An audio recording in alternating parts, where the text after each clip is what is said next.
Hi, you guys. Welcome back to the Amani Talks podcast. One thing about it, we have a special guest here today. Go ahead and introduce yourself. Yo, what's good? I'm Cyrus Harbin. I'm not sure what all I'm supposed to say. I'm supposed to say my name. Tell us what you do. Okay, yeah. So Cyrus Harbin. I work in the tech industry. Specifically, I'm somebody a lot of people know that I've scaled and made a lot of money working in the tech industry and help other people get into the tech industry, make a lot of money as well. Formerly, I still am, but I guess I don't operate it as it anymore. I am a certified relationship counselor, helped over 10 couples, married couples today, be able to get together. A lot of other cool stuff I was able to do when it comes to that. Aside from that, I'm the founder of the fastest growing tech podcast, a media platform called Tech is the New Black. So it's me in a nutshell. It's a really good platform. It's very niche. It's very informative. I feel like black people with tech, like that's the new thing. Yeah, like it's like every guy I meet, especially black guys, every guy I meet, they're like, oh, I work in cybersecurity or I work in tech, like computer science. Like that's the new shit because you don't even really need like a degree. Yeah, I don't have a degree. I didn't go to college. I actually got in while I was Lyft driving. So when the pandemic hit, I used to travel and speak a lot. And then when the pandemic hit, obviously wasn't no traveling and speaking going on. And so I started Lyft driving to help pay bills and everything. And then I was like, yo, I need to get a skill set that I could do remote. That's going to make me 6 figures plus. That's going to be a skill set that's always going to be in high demand. And it doesn't require a 4-year college degree. You know, then insert the tech industry, specifically the side of tech that I work in. So so now I work in tech, make a bunch of money doing that, make even more money helping people get in tech because brand deals, affiliate deals, you know, with all the different brands that I work with helping people get in the industry. So it's dope. I get to help people for the free and get paid to do that on the back end. So I love it. You're gonna be our Render next weekend, aren't you? Yeah. I'm actually one of the hosts that huge. they have. Yeah, Render is super huge. So yeah, when I first got in the industry. Yeah. Render's a big deal. It's like the big tech conference in Atlanta. Yeah, well, yeah. I mean, it's so the thing is the tech industry is dumb big. People don't realize how big it is and how much money's in it. Like there's no other industry that just has as much money as the tech industry. Everyone I know that works in tech makes a lot of money. Yeah, like they make a lot of money, and I'm just like, good for you. Yeah. There's no I'd love industry. to see it. There's no industry that you make as much money on average as tech. Like the average person working in tech makes at least about $105,000, and that's small money in the tech industry. You can make money, a lot of money working in it, or you can make stupid money, stupid wealth starting some type of tech business. So you went from relationship counselor, and now you work in tech. How? Like what? Like So, you got to explain that because it's just like, oh, how do those things relate? Yeah. So I'll say this. So the reason why the transition happened, I was getting booked more than most other, because one thing about me, and I'm not trying to be braggadocious, there are a few things I'm really good at. One of the things I'm really good at, I know how to squeeze money out of something. I know how to make money from something 10 different ways. But at the end of the day, that money was like, I mean, even on my best year, I wasn't touching 6 figures, you know? And so I was like, yo, I got to get to where the money's at. So my plan was to get in the tech industry and then just leverage that as my like real money and then continue doing the relationship counseling. But when I got in the tech industry, I was like, yo, this money is stupid. And I was like, yo, this industry is incredible. And that's when I was like, yo, I need to shift. I said, yo, I need to leave this relationship stuff alone. I'm not going to cap. I low-key think it's doomsday for relationships. And so I was like, you know, at this point, but I that's think why it's they needed hopeless. you. That's why they needed you. And you abandoned them for the money. Yeah. Not for the money. I'm joking. No, I know you're joking, but it's like, also my mindset was like, because at the end of the day, my heart, so I enjoy making money so much, but my heart is about helping people. And it's like, yo, whether I'm helping people, initially it was like helping people get closer to God because I'm a believer. So it's like heavily in a faith-based space. Yeah. Then it transitions to helping people when it comes to relationships. And now I'm just helping people get money in the tech industry. So the core, all of it is about helping people. But also, so one, I knew I was still going to get paid to help people. But two, I'm like, I have a much higher success rate getting people in the tech industry than I had getting people in healthy relationships. So that's why I rock with this a little bit better. So why do you, okay, we're going to need a drink for this. Y'all, this episode is brought to y'all by Nyack, okay? Go get y'all Nyack. It's literally everywhere in Georgia. I was already sipping on this peach flavor because it's my favorite flavor. We're going to start with this. Yeah, and she definitely, before the camera started rolling, I was trying to get some. He was already asking for a drink. I was like, okay, we're going to start off with that, definitely. Yeah.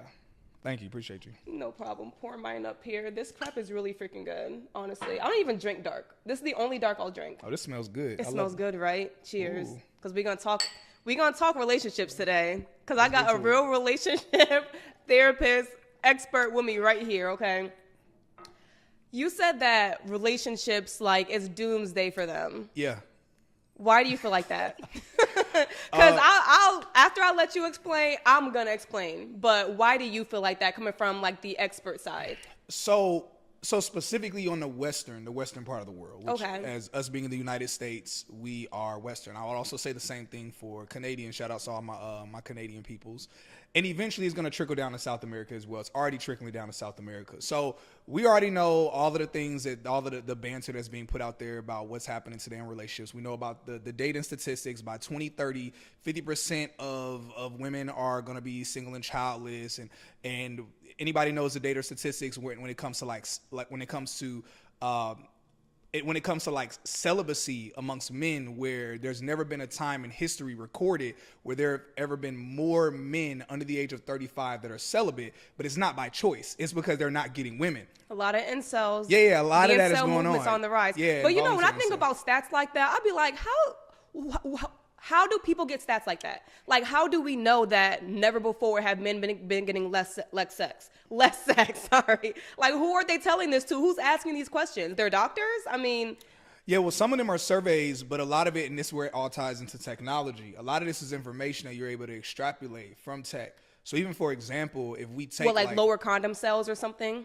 So that being one thing, like lower condom sales, but also going more so to the tech side, if we look at like dating sites and dating apps, whether we're talking, of course, Tinder or OkCupid, there's a lot of data that's extrapolated from those tech companies. They're dating apps, but they're tech companies.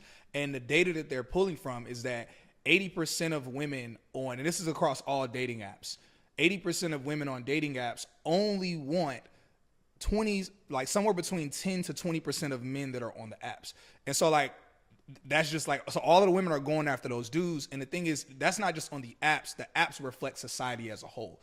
In reality, the apps are more honest than society is, because on apps, nobody thinks that you're being watched. Because you're not being watched, but everything you're doing, data is being extrapolated from you. So you're even able to see just on these apps, 80% of women are going after 20% of dudes. And I'm not going to argue for or against that, but that's just what's happening. So naturally, by default, it's like, and women, y'all aren't about to lower y'all standards. Let's keep it a stack. Like, and when you said how, the childless and single women, like the numbers are on the rise, people would look at that as a bad thing. But when I hear that, I think, good for them. I honestly do. Because when we think about how marriage used to be beneficial to women, when, of course, it is what it is. We weren't able to vote. We weren't able to work outside the house. If we got divorced, we didn't keep the kids. Like stuff like that. Like women used marriage as survival because the man was going to take care of her. Nowadays, that's not the purpose of marriage anymore. So it's really like, what is the purpose of marriage for women when you have to have kids? So you're risking your body to have kids. The man wants you to go 50-50 on the bills, so you got to work and pay bills. And a lot of times women are the primary caregivers too. It's not like the dad is helping out so much with the kids on average. So it's really like, what is the benefit for women when it comes to marriage nowadays? Yeah, so I would say, it could be argued from different angles. One, I believe it's not good that man should be alone. That's both men and women, all of us being part of humanity, mankind. I don't believe it's good for anyone to be alone. And then I think despite all of the rhetoric from both sides being said right now, the data supports this. The most depressed, the happiest person on the earth is a married man with a family. The most depressed person on the earth is a single woman with no children, specifically for the man and the woman once they reach around the age of 40, 45 in that window. The most depressed person is a single woman with no children, and the happiest person is the man who has a wife and a family. So we see from either angle. Who said that? You could look it up on Pew Research. You could look it up on blackdemographics.com. There's like a plethora of stuff, because when I was a certified relationship counselor, I wasn't just talking theoretically. A lot of times people talk theoretically. I was very big on data, statistics, numbers, and that's why I would break things down. I would break things down to, whenever I would do a counseling session with a girl or a dude, I had a list of questions I asked, and one of those questions hit on, hey, what city are you in? And they would tell the city, and I'll be able to give them statistically their chances of them finding a partner in that city. So, for example, Atlanta, Miami. I live in Atlanta. My condo's here in Atlanta. I have a penthouse in Miami. Both of those are horrible places. They're the worst. They say that Atlanta is the #1 worst city in America for Black women to find love. Because the ratio is so bad for us. It's like, it's against us. Isn't it like 6-1 when it comes to Miami has to be worse. Miami? Because Black women, you know, and of course I know there's always going to be people that's like, oh, that's not my experience. But I'm just speaking for just generally, like, Black women get like overlooked big time in Miami. Like, unless you're a super baddie, a lot of Black women get overlooked heavily out there in Miami. Yeah, because, you know, Miami is the Cubans and the whites, and so that's why I love Atlanta, because it is very Black centered. But even here, it's not that much better for us, because the men here don't want to settle down. So it's like, you either go to Miami and you get overlooked, or you stay in Atlanta and you get overlooked anyway because people don't want to get married.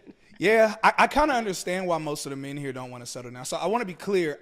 So I have 2 different groups of homeboys. I'm a part of 2 large group chats. One of the group chats are my homeboys that all of them are, even on the low end, they're making 6 figures, but most of them are making 7, 8 figures. I don't think any of them in the group chat make 9 figures.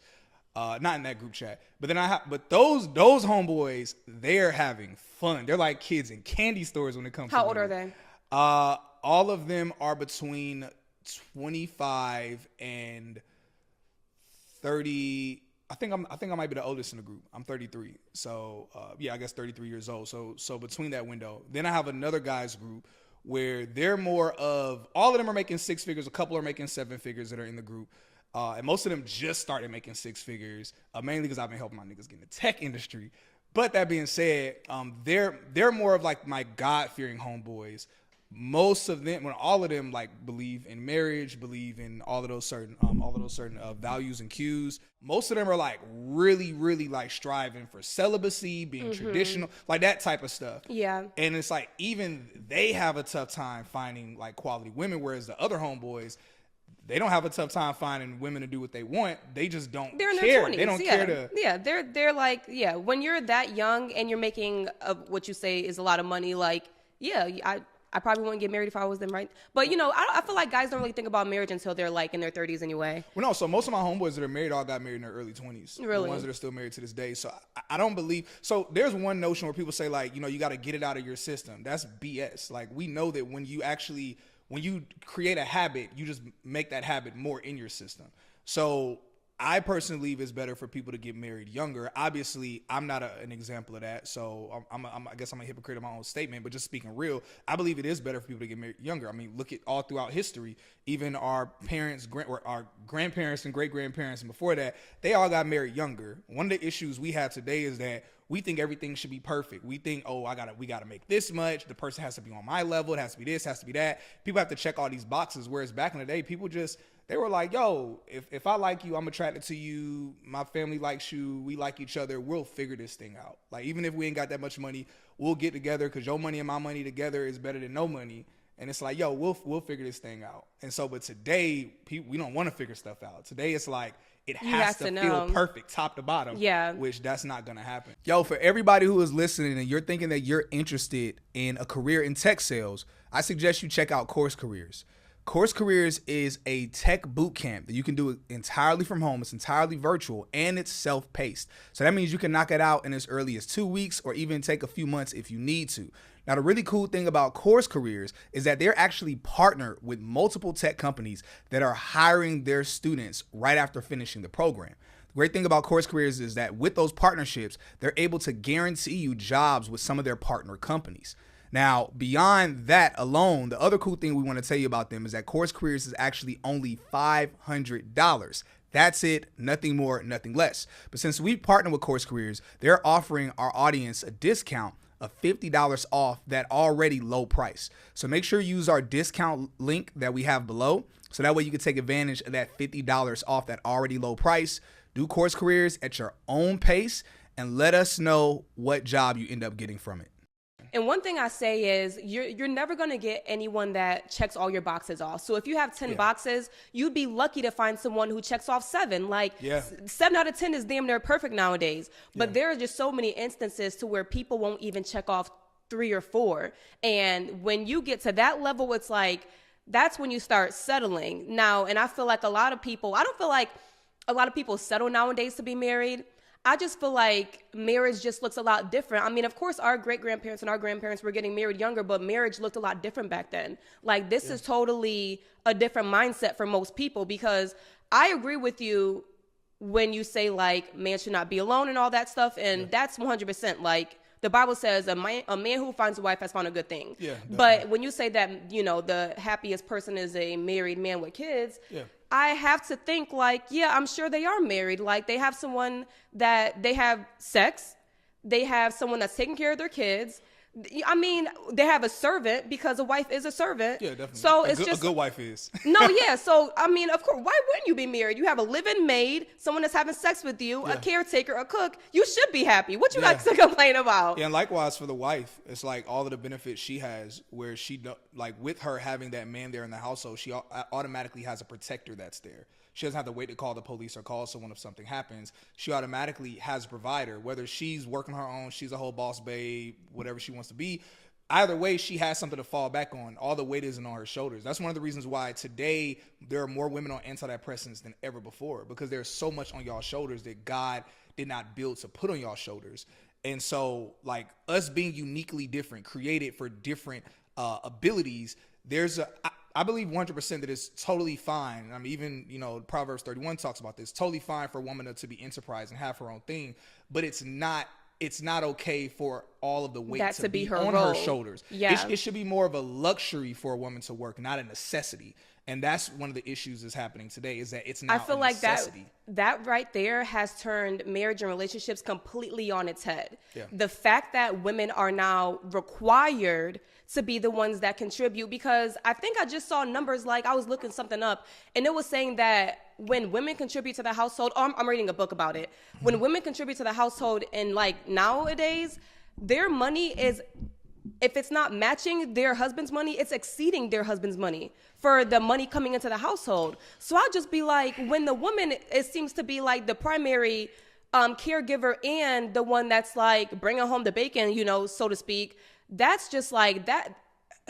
Yeah. That's why I say, like, today, like, marriage does not benefit a lot of women. And it's sad because men get benefited from it so much and women seem to not. Well, it still benefits women. It still heavily benefits women. All money does is allow certain bills to be paid. That's all money does. Money is just really when we and I love to travel. I love to get designer. I love to drive nice cars. I love to eat at nice places. But at the end of the day, as long as like your necessities are taken care of and you're able to do cute things here and there, it's like, and I'm saying this as a person, I make 7 figures. The difference, my happiness tipped once I hit at about 160, 170,000. I'm not happier that I make that same amount every month now instead of once a year. That didn't make me happier. We see a lot of flexing on the gram where people pretend like they're significantly happier just because they're richer than other people. And all of that's cap. Half the time people get their happiness from flexing on people and not from the actual money that they make. So even kind of bringing that back to women, women are not happier just because they make more money and that they're able to take care of everything. Like, we are intrinsically designed for each other, where, yeah, a woman can take care of all her bills and things like that, but she still wants that male presence, that male figure. And that's what I'm saying. Household. It's like women are making more money than ever, but women are not finding the benefit in marriage because we're making more money than ever, but that's not our role to bring that money into the relationship. Like you said, it should be a luxury for a woman to work and make her own money, not a necessity. Nowadays, it's a necessity. So it's just kind of like... Whose fault is that?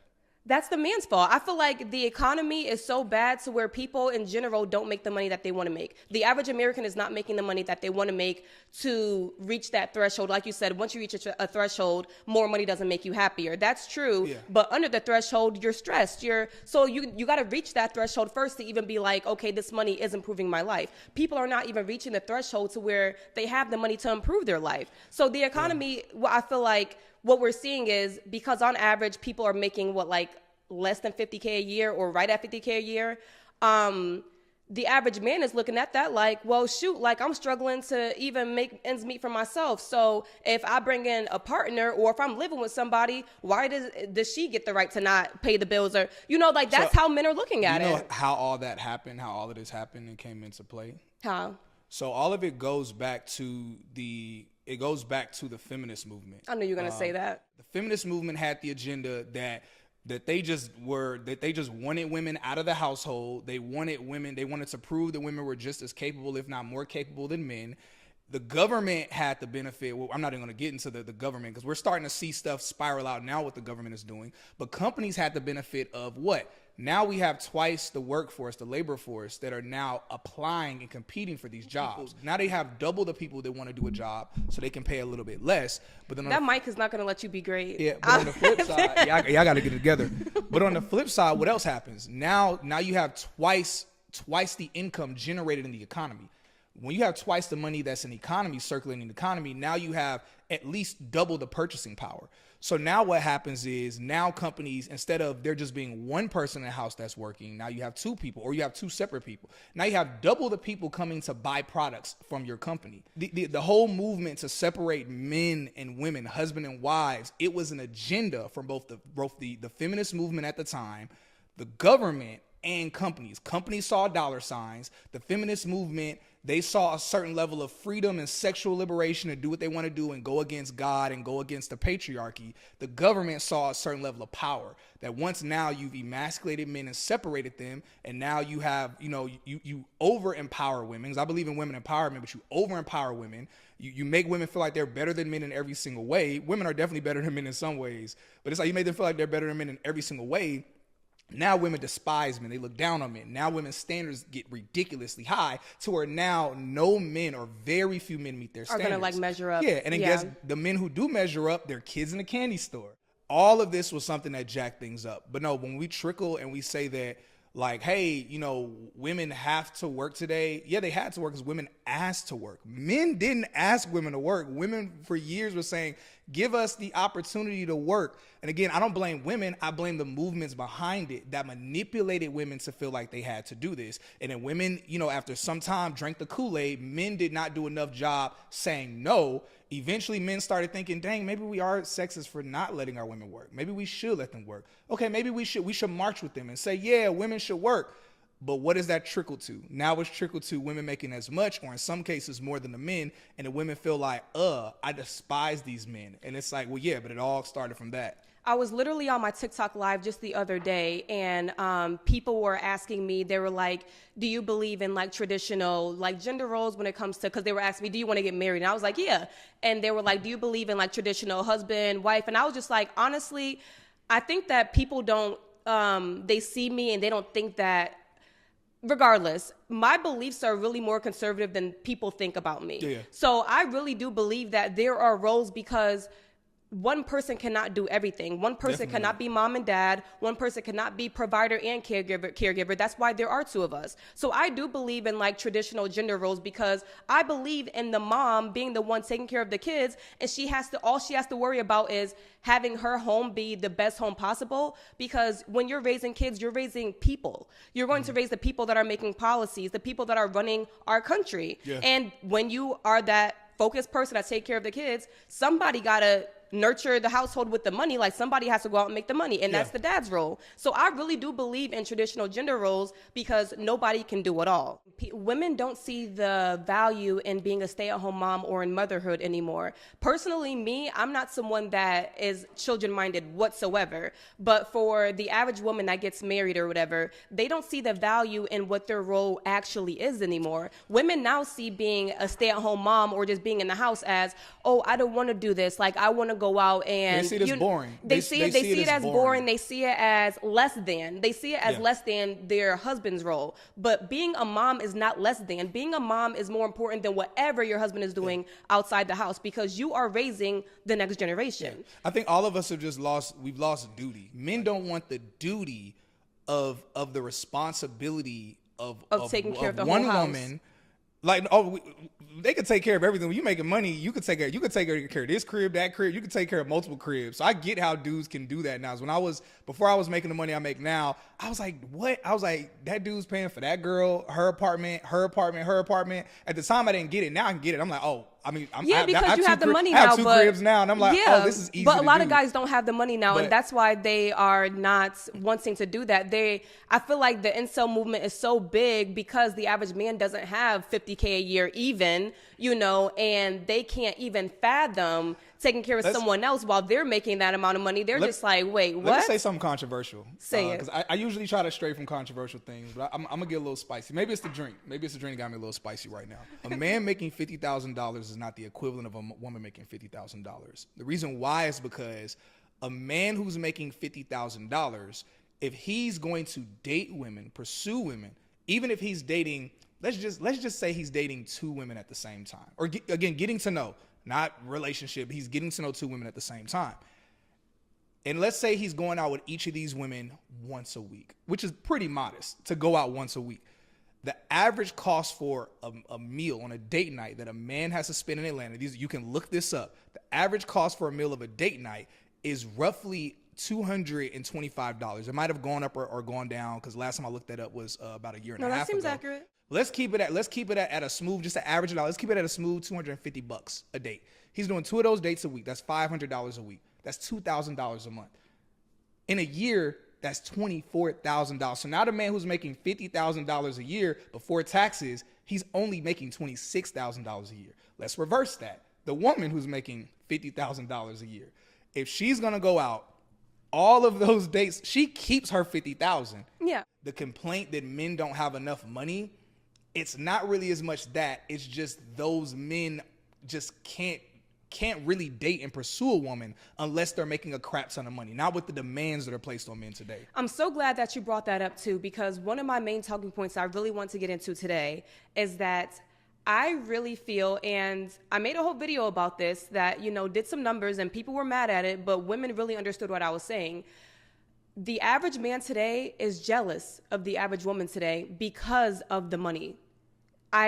They are jealous of, just like you said, when we go out and the women get in free and they don't pay for stuff, or when women go on dates they're not paying for stuff, they have resentment towards that. They have resentment towards the fact that, like you said, if they making $50,000 a year, they really making half of that because of what they got spent on dating and stuff like that. If you're a single guy, they really are resentful of that. And that breeds a lot of hatred. I feel like a lot of times men feel like they try to put women on the equal, like it's an equalizer, like men and women are the same. Men and women are not the same.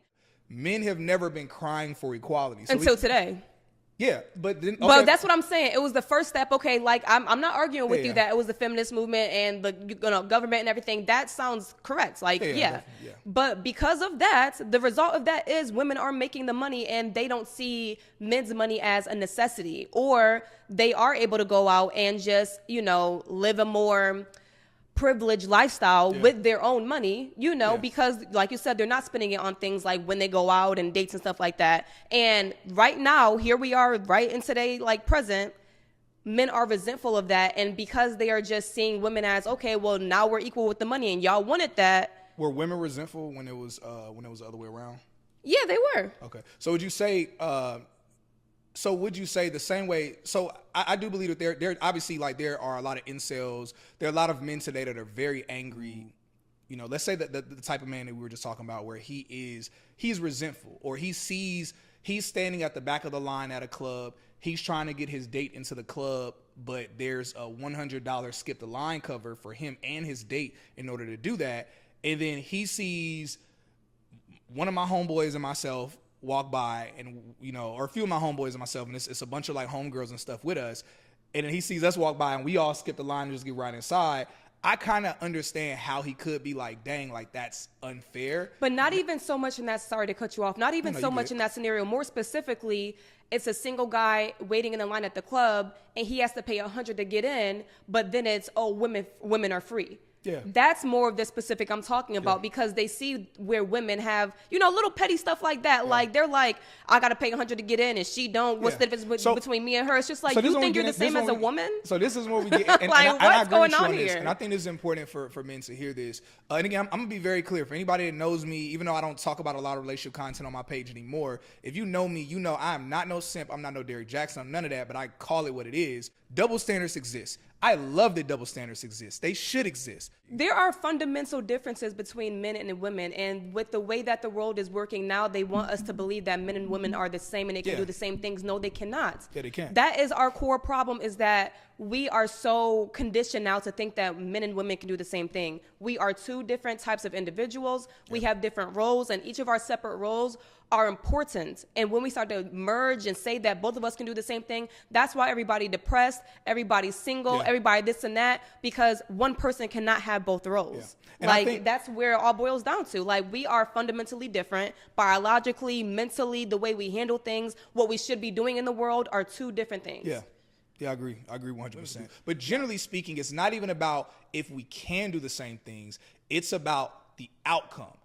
The outcome is different when we try to do those exact same things. It's like we see it in today's society, how so many things are deteriorating. We're seeing it. Like, the more that women and men try to be each other, we're seeing how, just like you said, like mass shootings, stuff like that. Like, we're seeing a rise in that. We're seeing a rise in things like people not even having emotional connections to their kids. We're just seeing a rise in these things, and there's a direct correlation with that. Like, depression is going through the roof. And to that point, like, one of the things that we're seeing today is that, of course, men are becoming more and more soft, more feminine, and I'm a Marine Corps veteran. I served in the Marine Corps for 6 years. I served during wartime. I have a lot of homeboys that are dead, and they died during the war.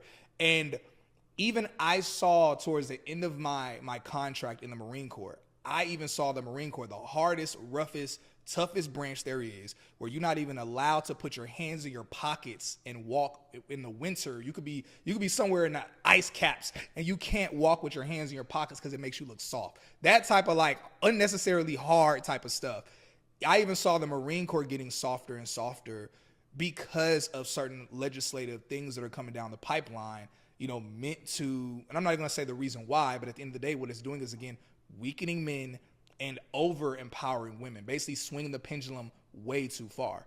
And it's messed a lot of things up. I was going to say I'm not a conspiracy theorist, but I'm someone that when stuff makes sense, it just makes sense. Yeah. Like, when we are literally viewing it before our eyes, it makes sense to me. So when I hear stuff, I'll be like, okay, I don't put nothing past our government. I don't put nothing past, a lot of stuff. Yeah. And I do feel like there is a big behind the scenes agenda for gender swapping. Yo, definitely. Like, let's just call it what it is. Like, there is definitely something behind the scenes that, a big goal of what's going on today is for women to become men and men to become women. The one thing, gender reconsignment industry is, it's somewhere between a $300 million industry, or it's somewhere in the couple billions. And please look it up. Look it up, because again, that's a wide number. But it's a ridiculous money making industry. So I'm really big on you have to follow the money. You have to follow the money or the power. It's like, okay, what do people get out of this? Because I was confused for a minute. I was like, why are they doing this? I was like, there has to be something they're getting out of this. And it's like, when you really look at it, it's like you follow the money. It's like you follow, okay, why is there such a hard push? It's like, one, again, you see the money that's being involved, where people are becoming super millionaires, billionaires off of the gender reconsignment and everything that's happening.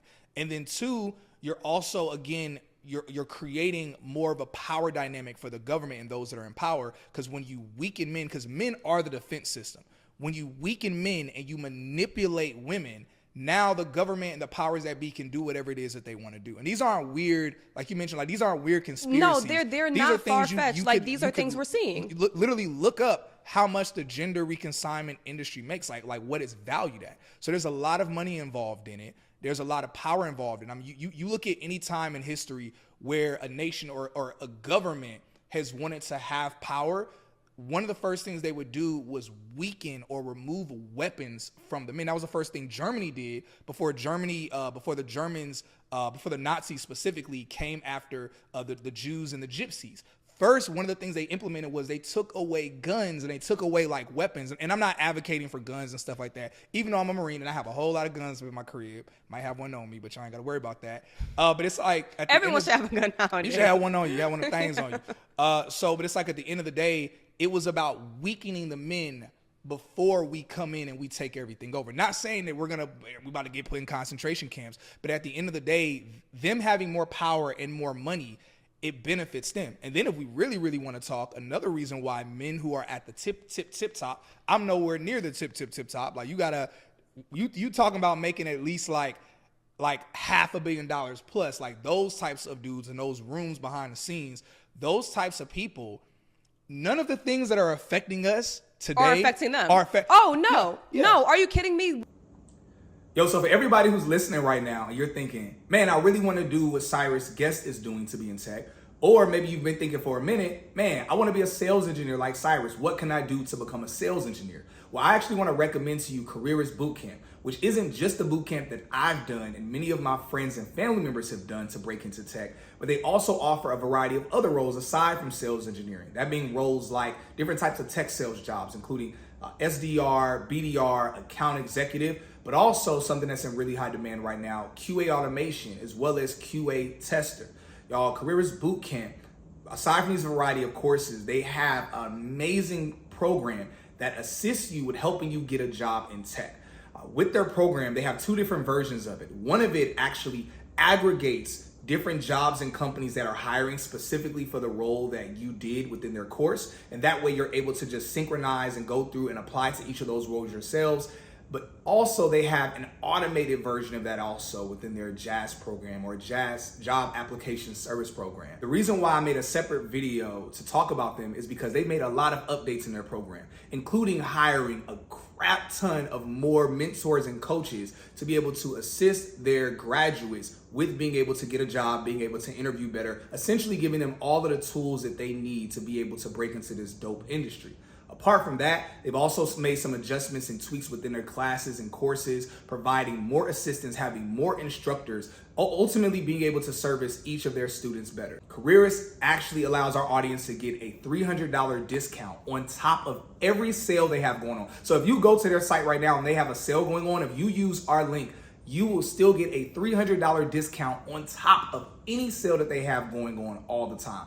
Listen, y'all, I definitely recommend you check them out. And please let us know if you do Careerist and when they help you break into tech too. One thing, and this is going back, well, now we get into conspiracy theories, but I love it, right? Like, one thing that people like say, like a small example. Have you ever noticed that, you know, people that get LASIK eye surgery, the doctors that perform that, they don't get LASIK eye surgery. They're wearing glasses. Or like people that are, you know, when they are producing meat, like they live or they work in like slaughterhouses or whatever, they don't eat the meat. Like, there's just so many things that when people are up close and they're producing what's going on, they're not the ones getting that done for themselves. Yeah, that's true. The things that are really affecting the middle class and lower, people that are making a certain amount of money, they know to stay away from that shit. Like, that's not a thing for them. It's totally. And the other component is that even relationship wise, I can say one of the things that changes, and I talked a little bit about this on my page. I might talk about it more, but I'm really big on keeping my brand and my stuff to what it is, so I don't dilute anything. But one of the things I've kind of hinted at is that as a man, and this sounds like a duh statement, but I don't think people realize to what degree. As a man, when you start to make a certain amount of money and you have a certain level of status, and status is varying, but like as your money and status are growing incrementally in ways that women can like detectably see and notice, like a lot of the issues that men deal with in dating today, you won't deal with it. I'm gonna be very real. It's really strange to me how feminine women all of a sudden became once they were just able to see like, oh, you're making a bunch of money, you're doing this and you're doing that. Because you gave them the space to be. They didn't have to worry. No, that's cap. No, that is cap. When you give women the space. I know. Yes, look, I agree with you. And I know what you're going to say. You're going to be like, well, when y'all had the space when y'all was working in the house, y'all wanted to be outside the house. No, I'm not going to say that. No, I actually agree.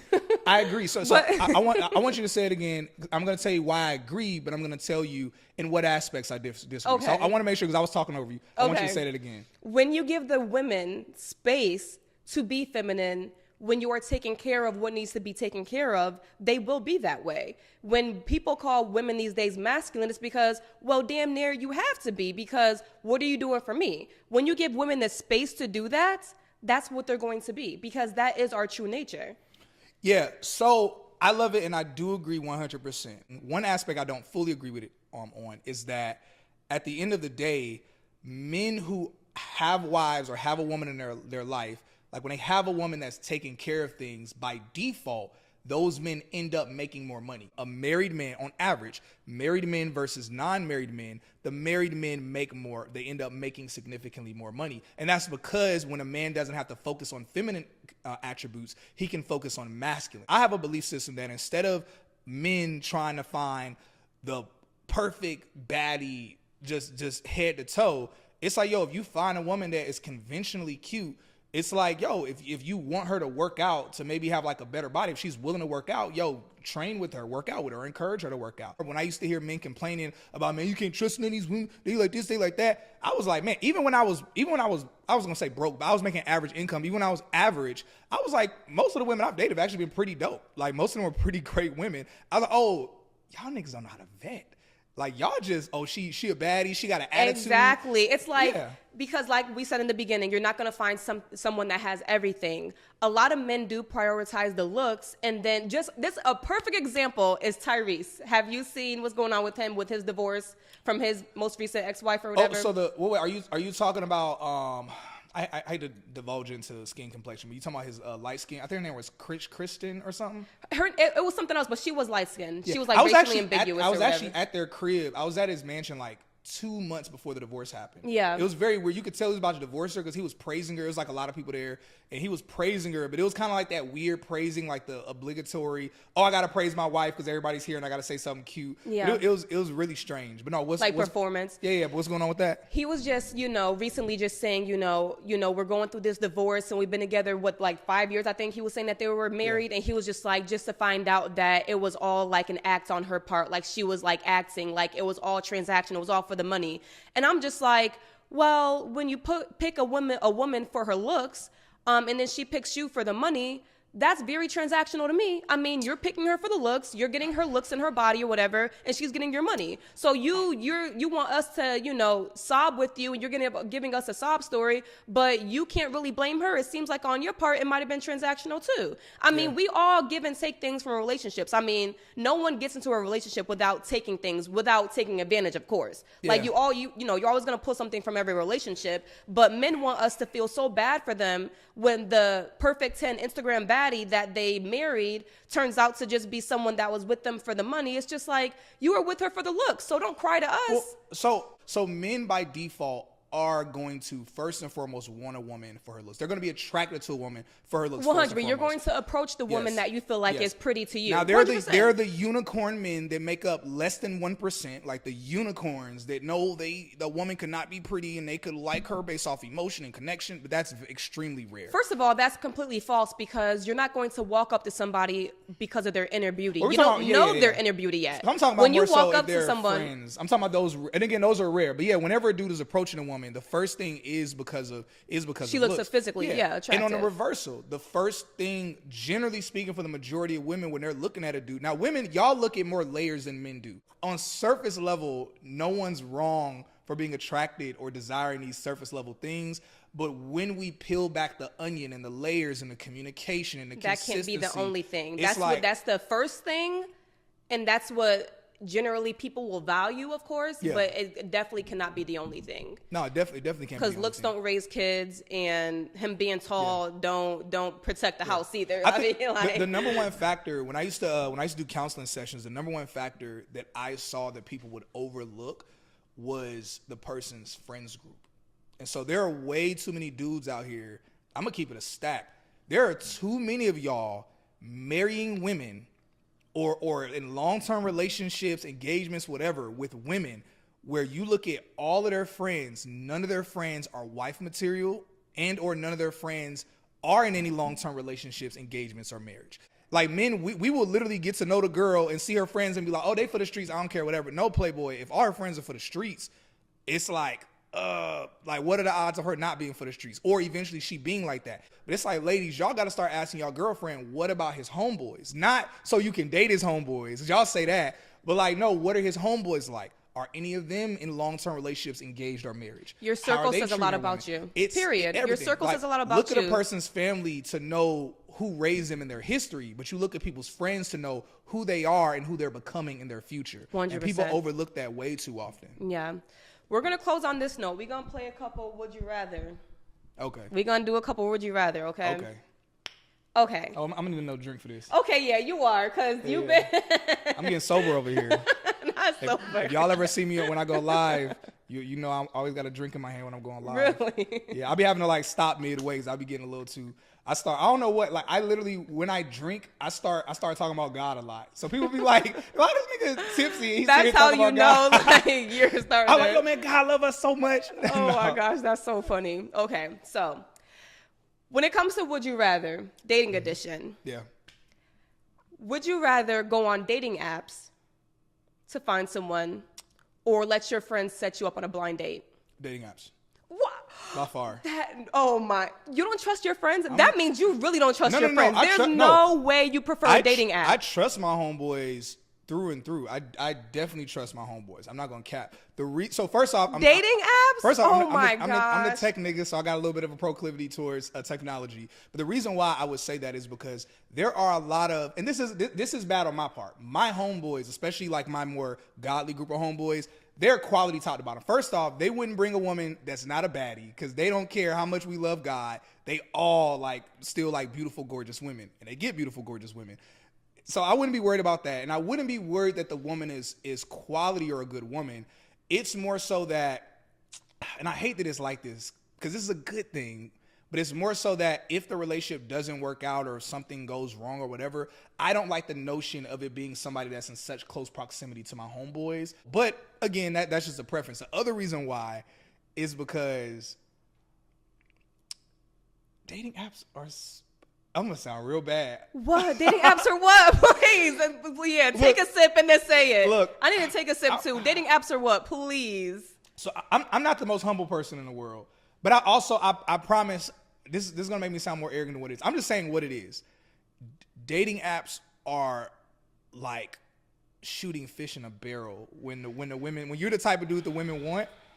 So many women hit me up on dating apps. I'm like, this is crazy. Hit me black and mild. So that's why I say that. So because I'm not gonna lie, like I'm very busy.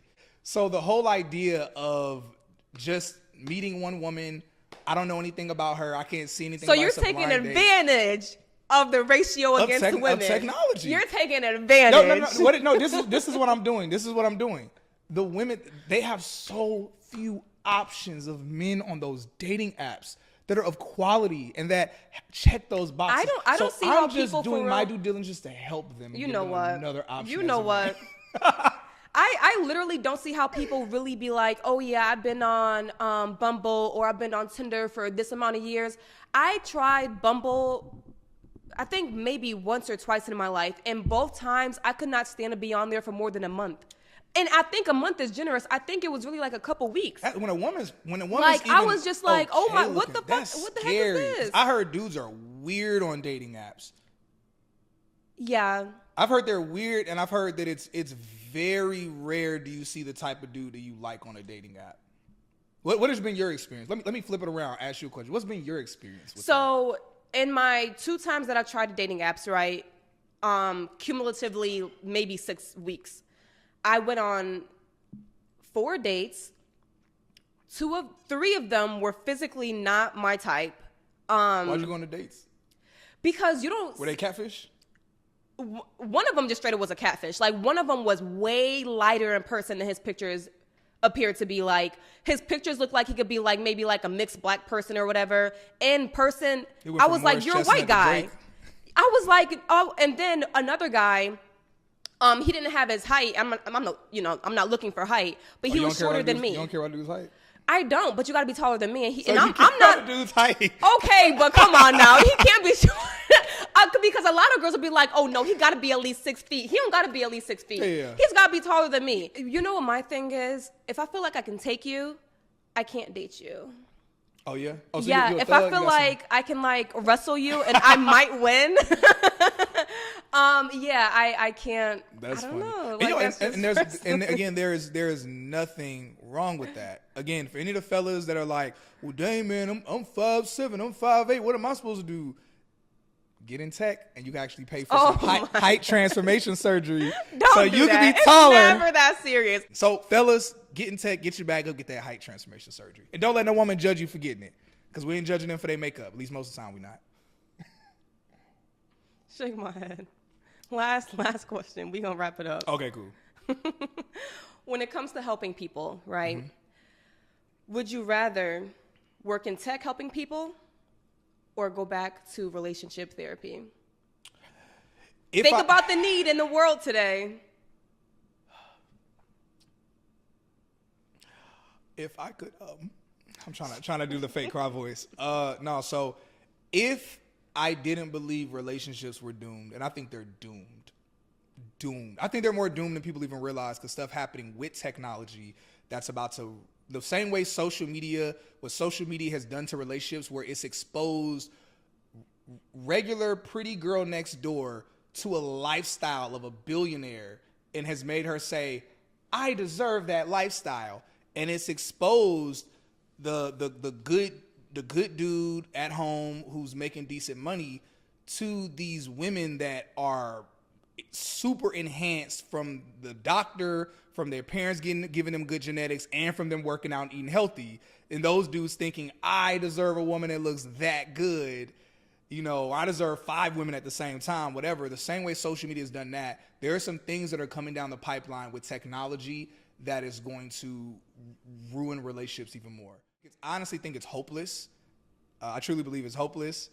But it's like, hey, let's at least talk about it, so that way 20, 30, 40 years from now, this will all be documented when we see what happens and we look back and we're like, dang, Kevin Samuels tried to tell us. I had to say we got to end on that note. I can't believe he brought up that person. I'm not even. R.I.P. to the Godfather. This it for you, for Godfather. Listen, a lot of men still want to be Kevin Samuels, and they want to talk to him. I'll be like, listen, I'm pretty sure there's a plot right next to him. You can go dig him up. Kevin Samuels. So the problem, there are too many men that listen to him to laugh at women. When I listen to him, he made me step my stuff up. Because when I looked at his content, I saw women saying what kind of men they wanted. And I was like, dang, I didn't realize this was really a thing. Literally, between the time of me hearing about Kevin Samuels, within 6 months, I went from $50,000 to 6 figures. Look at this, a Kevin Samuels success story. And truly, it made me want to step up in every way as a man. So yeah, men, and this is for all of us, if you're watching any content, whether it's Kevin Samuels, Rich Cooper, the list goes on and on for a lot of these different men that are in the red pill space. If you're listening to any of them just to laugh at the women, you're ignorant. You need to hear what women are saying they want, whether or not their standards are exaggerated. At the end of the day, that's what the women want. So either one, you can keep laughing while you're eating Cheetos in your parents' basement, or you could be like, well, dang, or you can get with the program. Let me step it up. Because even if you're going to get a quality woman, she's going to appreciate you being a better man. Definitely. Don't make a quality woman settle for you. Instead, become the man that every woman wants, and then you choose which woman that is on your level. Same thing. Yeah. Same thing for women. Become the best woman you can be, so that way you don't have to complain as much. You're always going to have complaints, but that way you don't have to complain as much. But at least you're at a level and at a place, spiritually, physically, financially, mentally, emotionally, at a place to where now you can attract better quality men, and then you pick and choose who you let into your life. There you go. You heard it here. Thank you, Cyrus, for coming on. I greatly appreciate this conversation. It's been very informative. Thank you for having me. If I do say so myself. Thank you guys for watching Amani Talks One Thing About It. I'll see you guys later. Bye.